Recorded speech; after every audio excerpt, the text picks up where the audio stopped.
বাংলাদেশের বন্যা কবলিত মানুষদেরকে সাহায্য করার জন্য এগিয়ে আসার আর্জি বিএনপির ভারপ্রাপ্ত চেয়ারম্যান তারেক রহমানের।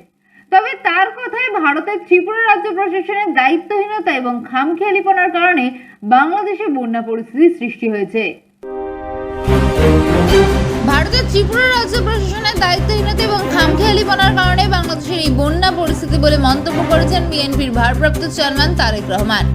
রাজনৈতিক বা ধর্মীয় পরিচয় না খুঁজে বন্যার্তদের সহায়তায় সবাইকে এগিয়ে আসার আহ্বান জানিয়েছেন তিনি।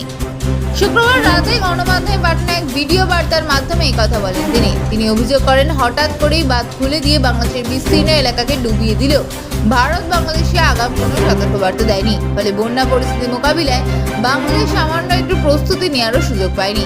তিনি বলেন, বাংলাদেশে আকস্মিক এই ভয়াবহ বন্যা দেশের অভ্যন্তরে উদ্ভূত কোনো কারণে নয়। বন্যা কবলিত এলাকার মানুষগুলো এখন মহাবিপদে।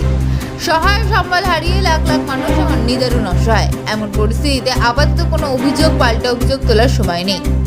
বিএনপি মনে করে বন্যা কবলিত এলাকার মানুষের জীবন এবং সম্পদ রক্ষা করে এই মুহূর্তেই প্রধান কাজ।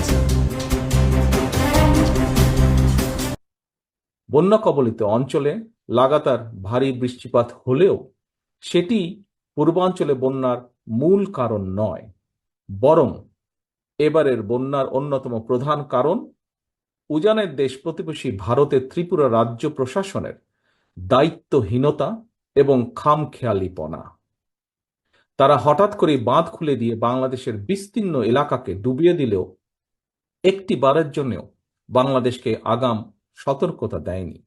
ফলে আকস্মিক বন্যার দেশের বিস্তীর্ণ এলাকা ভাসিয়ে নিলেও পরিস্থিতি মোকাবেলায় বাংলাদেশ সামান্য একটু প্রস্তুতির নেবার সুযোগ পর্যন্ত পায়নি। প্রিয় দেশবাসী, বন্যা কবলিত এলাকার মানুষগুলো এখন মহা বিপদে। সহায় সম্বল হারিয়ে লাখো লাখো মানুষ এখন নিদারুণ অসহায়। এমন পরিস্থিতিতে আপাতত কোনো অভিযোগ পাল্টা অভিযোগ তুলে সময় ক্ষেপণেরও সময় নেই।